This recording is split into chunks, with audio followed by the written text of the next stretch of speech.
Common denominator between all accidents is the energy is misdirected. You're in your car, you're driving, you hit a telephone pole. What happens? Energy is directed into your body, right? And that's not a good thing. You don't want that. In fact, today's cars are designed so that the car absorbs the energy. If you take dynamics with me, there's a video I'll show you where an old car by Chevrolet is impacted with a new car by Chevrolet. It's a half offset forward impact. I think relative speed only 45 miles an hour or so. And they have high speed video and test dummies and everything, so you can see what's going on. And what you'll see in the old cars, you'll see the crash dummy bouncing off everything. There's no seat belts, no airbags, the windshield gets knocked in. At the end, the old car actually looks fairly decent, even though it's missing the windshield, but the new car is crushed in the front. But what you notice about the test dummy in the new car is that its motion is very controlled. The airbag deploys, the seat belts help control its position so it doesn't go off to the side and hit its head on the dashboard or anything. And its motion is very controlled, and the impact is reduced by the airbag. Okay? The new car is designed for the car to take the damage and absorb the energy. If you think about it, it takes a lot of energy to compress the fenders and to push the engine, right? All that takes energy. So if you can direct that energy into the car rather than into the occupants, that's a good thing. Whereas old cars, basically, all the impact is transmitted from the vehicle components to the person because the vehicle's so stiff. Okay? So anyway, misdirected energy is the common denominator in accidents. What do you think might control this? Do you think there's a need for the rotating drum to move at different speeds? Sure, maybe you want to use this rock crusher to crush granite one day and limestone the next. And the speed, the optimum speed for efficient operation is different. I don't know, maybe the size you get, maybe you need a higher velocity. So you need some ability to vary this machine, right? How do you think this machine is controlled and varied? On, off, speed, all of that.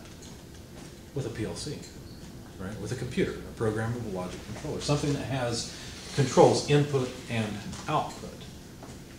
And so what if the PLC program's not written right and the guy is inside there working on the machine and the PLC decides it's time to turn the machine on? It's a bad thing, right? So PLCs control equipment, and therefore the PLC program is critical. And so when I'm talking about safety, I'm not talking about you getting shocked plugging the 110 outlet into the lab while you're trying to learn. I'm talking about the machine that the PLC is controlling causing damage. Unfortunately, we're not going to get very deep into error checking in code. We're not going to get very deep into how you make sure that everything's safe. We'll talk a little bit about it. But as I said, this is an introduction. There's plenty of ways to go with this. Yes? So why can't something like in some of these instances when they're working on the machines and all, why can't they plug it from power? You just provided the perfect segue to Lockout Tagout. That's the whole idea behind Lockout Tagout. If the root cause of accidents is energy that's misdirected, what about if we cut off the energy source so it can't get to the machine? Bless you. That's all right. That's the idea behind Lockout Tagout. Often, the way that these machines get their power is from electricity, right? So if you can block the electricity so the machine cannot get electricity, you've blocked the bulk of the hazardous energy, right? There might be hazardous energy stored in the machine, but you can block the source of the energy. So the idea behind Lockout Tagout, you'll notice most places, we don't have it in this room, but a lot of places, if you look at the drill press, for example, in the lab, right, or the lasers, there's a big switch with a place where you can apply a lock, and the idea is you can lock the switch in the off position. That's the idea behind Lockout Tagout, is to block hazardous energy so that it can't get to the machine. So you have to apply your lock to an energy isolating device. But that's the idea. Of course, there's Homer. He's hot and he wants to turn on the fan. Fortunately, the worker has applied his lock and Homer can't, right? Because the worker would be hurt by this huge fan. The fatal 5 main causes of Lockout Tagout injuries. Failure to stop the equipment. Okay, I'll work. You guys haven't had machine elements with me, have you? Maybe one or two of you? Okay. Well, currently, well, I'll kind of steal my thunder a little bit. There's a fact. You might like to see this. Let's see. I've got that in bright space, but I think the quickest way to get there would be this.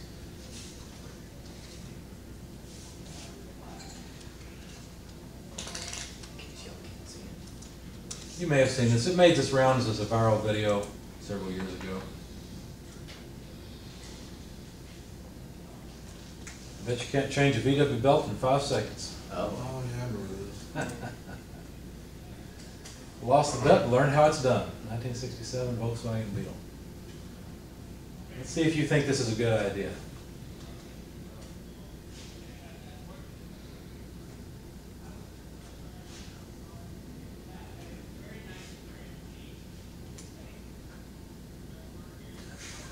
No. That is a really bad No. idea. Someone did that with a fan, with a mechanical fan with a clutch. Yeah. So they held the clutch and then they threw it on the water pump.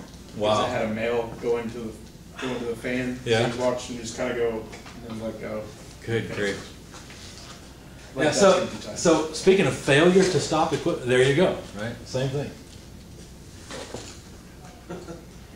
Rest in peace. I wonder if he got chewed up by a belt. So failure to stop equipment is one of the fatal 5, right? You got to stop the equipment so that it doesn't have energy. Failure to disconnect from the power source, even if you stop something. Okay, you stop, say you've got a bar mat crusher, right? You turn it off, you press the stop button and it stops rotating. We still don't want to get inside the thing, right? Because somebody can press the start button. So you've got to actually disconnect it from its power source. Failure to dissipate residual energy. There was a kind of a humorous story about this. At Amatrol, my boss was the lead over the mechanical engineers. I was one of the mechanical engineers. And we had a whole technical writing department. Okay, the Amatrol actually considers their product to be the curriculum they make, not so much the mechanical stuff. The mechanical stuff and the electrical stuff they make just supports the curriculum. So they have a whole, about half of what they do is writing curriculum. So my boss was working with one of the technical writers from the curriculum area. And do you guys know what an accumulator is for a hydraulic system? Some of you may, some of you may not. Amatrol makes some interesting products, and they usually lay them out. So they'll have this big stand with a board, and they'll lay out all the components, so you can see how all the components connect together. For example, they've got a lot of hydraulics trainers, where they've got the pump right there with the reservoir. They've got cylinders and lines going to it, so you can see it all just laid out, and you can kind of troubleshoot, you can learn, you can understand. It's a good idea. Well, along the way, they have an accumulator mounted on their hydraulics trainer, and in fact, I can probably show you what their hydraulics trainer looks like.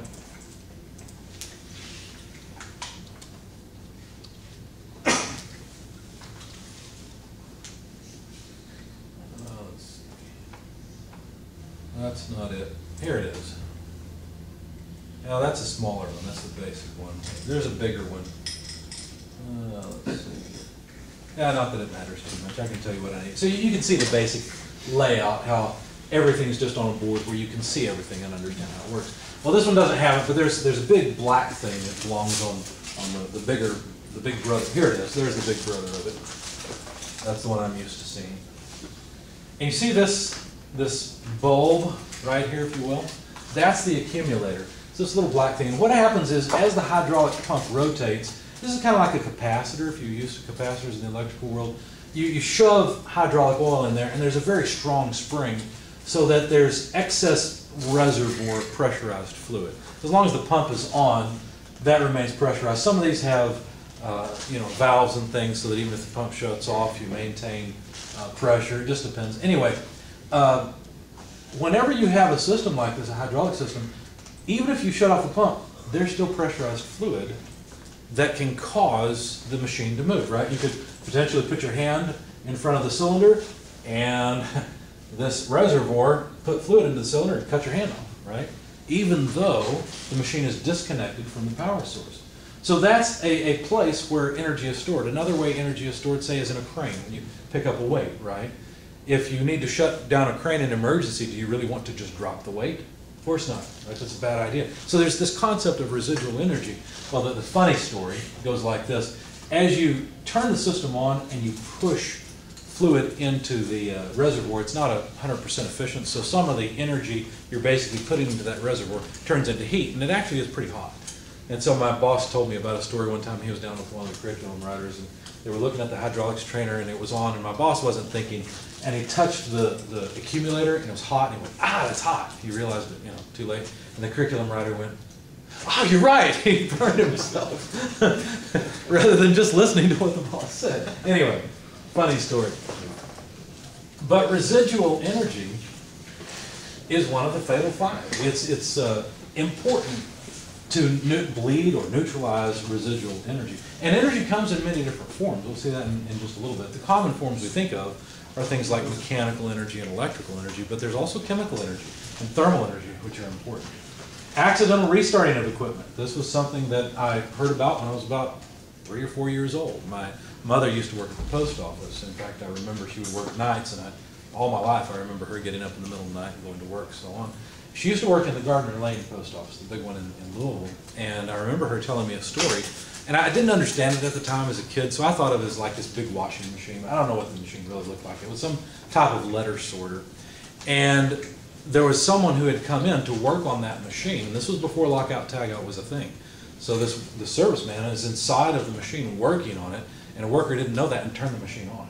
So of course in my 5-year-old head, I'm thinking of a dryer and this guy's being tossed around in a dryer or something. But you can see how, regardless of what the machine design is, if it's turned on while you're inside, that's not a good thing, right? So accidental restarting of equipment, something that grabs a hold of a person in some way because it's now got power again. Failure to clear the work area before restarting. Have you guys ever had to watch any videos on lathes and how to use a lathe? You ever see where they say don't leave the chuck key in place, right? Because it gets thrown out. Okay, and usually they're pretty cheesy videos. They'll say don't start it where your arm gets caught, and then you see a guy and he's obviously faking it, right? And there's a fake arm flipping around in the chuck, right? Anyway, that is a thing that actually can happen. So it's really important to clear a work area before restarting, because if the machine has to move all of a sudden, think of a robot you start up, there's something in the way, it might act like a baseball and bat and knock it into you, So these are the fatal 5 main causes of lockout tagout injuries. Here's a couple of quick definitions. An authorized employee is someone who locks out the machine or equipment so that they can perform service or maintenance on the machine. An affected employee is somebody whose job requires use of that machine or whose job requires them to be in the area where that machine is being maintenance. Now, why would an affected employee include those around the machine? In case their body gets tossed to the side. And You got it. Remember the fatal 5? Okay, they're near something that is potentially dangerous because the behavior of the machine is unpredictable. So there can be misdirected energy, which causes an accident. Energy isolating device. This is another definition. This is a mechanical device that physically prevents the transmission or release of energy. Controls are not isolating devices. Just because you hit the stop button doesn't mean that energy can't get where it shouldn't go. That's about a triple or a quadruple negative, isn't it? So what I'm really trying to say is you can't trust an emergency stop or a stop button to be an energy isolating device. Energy needs to be mechanically isolated so it cannot be transmitted to a person. Energy control procedure. This is a safety program that the employer adopts that includes energy control procedures, in other words, how you lock out machines and tell the company that's locked out, plus provisions for inspecting the procedures and training employees for lockout tagout. Now, there are many different types of energy that we have to deal with. It's pretty obvious that there can be translational and rotational mechanical energy. Most people think of that. Electrical energy that's generated is something people often think of, but static electricity is not something people often consider. I don't know if you guys have heard about any of the explosions that have happened in facilities where there's dust. Okay. Well, there was a sugar plant down in Georgia. It was about 5-10 years ago now that exploded because sugar dust is flammable. You may not realize it. Most of the food you eat is actually flammable. In fact, if you start watching some of these survival videos and things that people make, one of the survival hacks that you'll find all over the place is that you can light Doritos on fire and they'll burn really nicely. Or Fritos. Or Fritos, yeah, whatever. Well, even bread, if the bread's dried out, it'll burn really nicely. That's because it has chemical energy in it, right? So sugar dust and coal dust and all these things have energy in them, and in the right ratio, they're explosive. They will detonate. They'll burn all at once and cause an explosion. So on a deserted island with a bunch of Doritos, because I'm sure you would have. Yeah, exactly. How would you have Doritos on a deserted island? Well, I guess if it's like Castaway, maybe it's in one of the packages.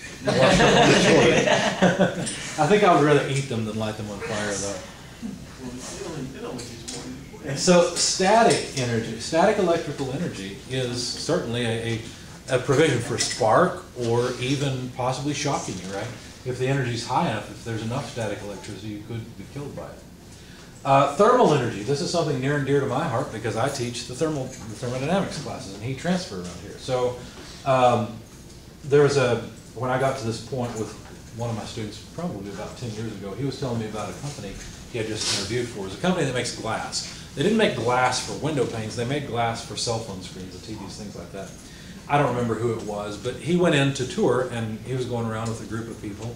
And in that type of manufacturing, even though it's glass for a cell phone, it still has to get molten, right? And it's still really hot.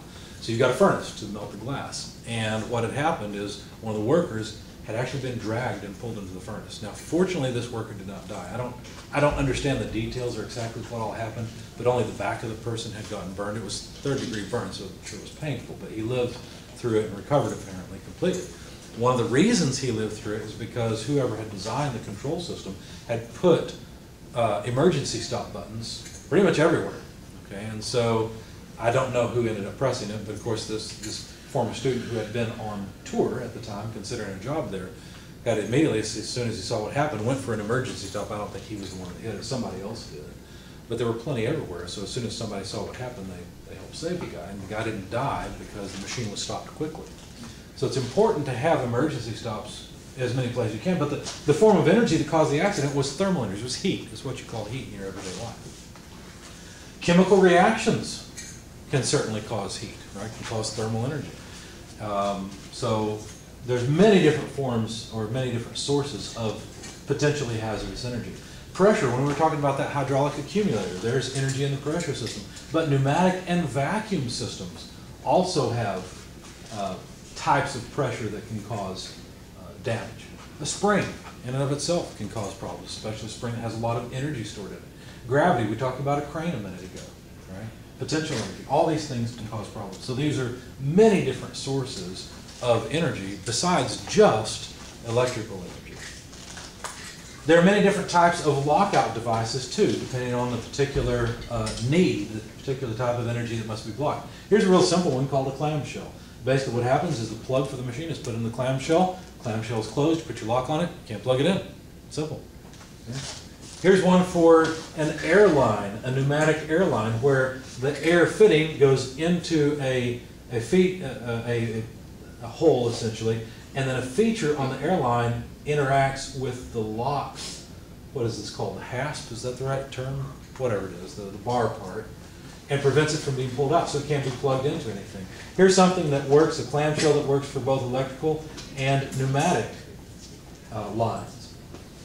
Here's another design for a pneumatic line. These are the types you usually think of because this is an electrical control box where there's a hasp that allows multiple locks. So we've got 3 workers working on the machinery today, apparently, according to this picture, you see. Here's one where there's a hand valve. And instead of allowing the hand valve to turn, there's a shell over it that's locked so that you can't grab a hold of it and turn. It's kind of like a safety lid on a medicine bottle cap. Now, one thing you might notice here is this tag. There is actually a lock here, but there's also a tag. There's a difference between lockout and tagout. Now, this one is technically lockout because there's a lock on it, but we'll talk about tagout also in a moment. So there's all kinds of different locks depending on the type of energy. Here's one I actually dealt with on, what trainer was that? I don't remember now. But I used this particular device, and I chose it because this is just a valve for a pneumatic system, and basically air pressure comes in here, and I think it goes out on these ports. I don't remember now. It doesn't matter. But basically, the air pressure has to pass through this upper body. You can't see it very well, but this yellow thing here slides back and forth, and there's a hole right here. And what happens is in this position that's shown, the air is blocked. The air from the source can't get through, and you can actually put your lock in there and lock it out. So some devices are designed with lockout in mind. Tagout is a little different than lockout. Tagout does not mechanically block energy. It's just a warning sign. Now, have you guys ever traveled to another state? Probably, right? At least Kentucky, we're pretty close, right? In fact, there was a discussion one time I saw online about, oh, Americans don't travel anywhere, you know, Europeans will jot over to France from England, no big deal, you know. But if you stop and think about the size of the United States versus the size of the European Union, actually we kind of do, right? We go from state to state, and if you notice, our culture does vary quite a lot from state to state. In fact, have you noticed that even the street signs and things vary a little bit? Right? I mean, if you're sleeping with a friend, let's say you're sleeping in the car with your friend driving, going to her spring break, okay, which is coming up eventually. And you wake up and you look around and you look at the road signs, you go, oh, we're in a different state. This just looks different. Some states will hang their traffic lights horizontally, right? Some states have slightly different signage. You just notice the difference. Why is it that you notice the difference? It's because you're used to a standardized format, right? Now, pretty much all stop signs look the same. Right. Go to another state, stop sign looks like they do here. That's a little more standardized, but there's some variation. Why do you recognize things? It's because there's some level of standardization. So with tagout, it's really important that not only must the tags be legible, but they also have to be standardized, right? They have to be big enough to read. They have to be something where at a glance you recognize what that thing means, okay? They need to not deteriorate. If they're in an environment where there are chemical vapors present in the air, where there's water vapor, or or maybe getting splashed by some chemical, they need to not deteriorate so that they last, so they can do their job and warn people about the dangers of operating whatever it is they're attached to. So these tags have to be respected, because actually you can override it. You can just press the button. The tag does not prevent that. But lockout, tagout is used when there's less dire consequences. Does that make sense? Whereas lockout is required when people can really be hurt. And of course, depending on company policy, that usually determines what gets locked out versus gets tagged out. Now, every company will have their own lockout procedure, but they typically follow a fairly common format. First of all, you have to alert affected employees that power is about to be disconnected. Okay? Who are the affected employees again? Everybody in the area. Everybody in the area, and Everybody that works on the machine. everybody that works on that machine or uses that machine for their job. You have to shut down the equipment. Have you guys ever worked with an injection molding machine, plastics injection molder? Well, what was your experience with it? Using it in the lab. Did it in the lab? Okay, all right. After you were done using it, was there any plastic residue in the machine? You may not have had to take it apart and find out, but I guarantee there was, okay? I did. You did? I had to clean it. You did that part. Yeah. So what plastic residue was there? Any? I mean, basically Paul just told me to get in there really good and just kind of scrape stuff Clean it out. out. But there's plenty still left. I mean, between Right. because it's got the hopper and then I'm trying to remember all the parts. Oh, I understand. The Yeah. point is there was some plastic left Yeah. over you had to Yeah. clean out. What do you think would happen if there was plenty of plastic in the machine, it was all melted, ready to go, and you said, let's just turn it off? That'd be a pain, right? Because how do you get this solid plastic out once it's solidified in the machine? So some machines, it's not a good idea to just shut them off, right? And so you have to have some type of procedure. Maybe the best thing to do with an injection molding machine is squeeze all the plastic out that you can, and then shut it down so you have minimal amount of plastic to clean out. Okay? But every piece of equipment has its own procedure for being shut off. And then it's important to actually try to turn it on. So, I'm sorry, that's later. So when they say operate equipment isolation controls, what they're talking about is somehow disconnecting the machine from its source, applying the lockout device so the machine can't get new energy, and then dissipating any energy, and then verify that the machine has been isolated. In other words, push start and see what happens, right? See if it'll move. Is there any energy left to get it to go? If so, we haven't effectively either gotten rid of the source of energy or blocked the source of energy, or we haven't dissipated all the remaining energy. In the case of a plastic injection molder, what kind of residual energy might there be stored in the machine? Heat. Heat, thermal energy. So you touch the mold and you get burned because it's hot, right? So it's important to dissipate that energy as well. Now, a lot of times when a machine is being serviced or upgraded or repaired, it's important to operate the machine, say to change position of the machine so you can access a different part, or to test something. Okay? In that case, temporary reactivation of the equipment is important. And so it's important to follow procedure there too. Here's a generic procedure. Remove unnecessary tools from the work area. Make sure everybody's out of the way. Remove employees from the machine or equipment area. Remove the lockout tagout device in accordance with procedures. One of those procedures might be telling everyone that you're removing it, right? re-energize the system and test or position whatever is needed. And as soon as you're done, go back through the lockout procedure or tagout procedure, shut it all back down and follow that procedure again so that you're ready to go. This seems excessive, doesn't it? Why would we do all this? Safety. It's not unreasonable to do this for preserving human beings. It's also not unreasonable to do this for preserving valuable equipment, right? If an equipment costs several $1 million, of course you want to follow procedure so you don't damage it. So, high value is what we're getting at here. We're trying to preserve high value things. Okay, so removal of a lockout. At the end, when everything's done, then you have to basically go through a similar procedure as you would for reactivation. But this is more permanent. So you're removing non-essential items and tools. You make sure that the equipment is ready to go, that it's ready to operate. Ensure all employees are safely positioned to remove from the area because you still don't know that it's going to be right. You might turn it on and the thing blow up, right? Remove the lockout tagout devices. And here's something very important. The devices should always only be removed by the person that applied them. You got to think about what the lock is for. When, let's say you've got a technician that's going to work on a machine, they apply their lock. What does that lock represent? It's protection for that employee, isn't it? It's protection for that human being. And so if that human being, if somebody else can just remove their lock, how do they know they're protected? So it's really important that the only person who removes the lock is the person who applied the lock. Yeah. I thought it was interesting that at my internship, the lockout tagout, all of the locks, even if they were lockout, still had a tag on them, but it had a picture of the employee. Oh, that okay. said, my life or job depend on this. Yeah. Do not, it's like Yeah. no removal by unauthorized personnel or Right. whatever. And I was like, you know what? That is very true. That is true. Yeah. Yeah. Yeah, it's there to protect the person. So then after this, then finally notify affected employees the equipment's ready for use. Now, there could be a step in between these where you test it, but hopefully that's been done along the way of servicing the equipment. That's one of the assumptions built in here, that it's already been tested. Now, there are special situations. Sometimes a worker who applied the lock is not available, right? What if Joe's working on the equipment, goes home sick and couldn't take his lock off because he had to go to the hospital, right? He's got some serious health issue. Then maybe you should disinfect the equipment if it's like a meat package. That's a good point. Maybe there's something else to consider. You got to disinfect the equipment. But the point is, maybe somebody else took over for him, right, and finished servicing the machine and needs to restart the machine. In that case, it is obviously possible to cut the lock off and get the machine going. And so there's typically a procedure for that as well. Verify, number one, that the authorized employee, the person who put the lock on, is not at the facility.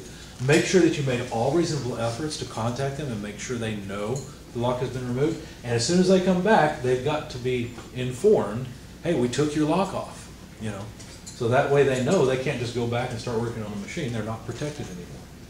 Probably what you do is give them their broken lock as a gift, right? Hey, welcome back. You need a new lock. So this happens sometimes when servicing lasts longer than one shift, right? How do you switch over? Well, you need some overlap in the servicing because really what needs to happen is the people coming on to continue the servicing need to apply their locks before the people currently servicing remove their locks. That's something you need to consider for scheduling. Contractors are frequently at sites, at big sites, and perform servicing or maintenance as well. A lot of times the companies that own machines don't know how to fix them. They hire companies to come in and fix machines. And in that case, it's important that those contractors know the procedures that the company follows for applying locks and removing locks. You should never attempt lockout tagout unless you've been trained. Okay? You should never share your lock or loan it to anybody because it's there for you. Locks are cheap, you're not. And you also need to make sure that the lockout tagout device is compatible with the environment it's in. You don't want to be working on a machine and your lock fall off for whatever reason, right? And now you're not protected anymore. Any questions? Grill you at the end. I appreciate safety. You should appreciate safety because it's there for us. I would glance over it because, like working in factories and stuff like that, they Sure. always talk about that stuff, but I'm just like, Right, right. yeah, but it's nice too. It is nice, and the other thing, one of the things I really liked when I saw some of the information in the first chapter of this book was, they're right. Energy, or the release of hazardous energy, or misdirection of energy, is the root cause of accidents. And I like stuff like that because for me, I'm not the kind of person who can memorize stuff. I have to be able to figure things out. It's got to make sense to me. And that's actually one of the reasons I'm changing this course, because the way that Professor Lucas has taught it and the way I've taught it in the past is, oh, here's all these things, all these little pieces of the puzzle you can put together to make a control system. Well, you guys get maybe 10% of that, right? Well, I remember what that little instruction does. What does the rest of it do? Well, it's not a very effective way to teach. And so I'm trying to teach more in context. I'm going to try to make things where I present them to you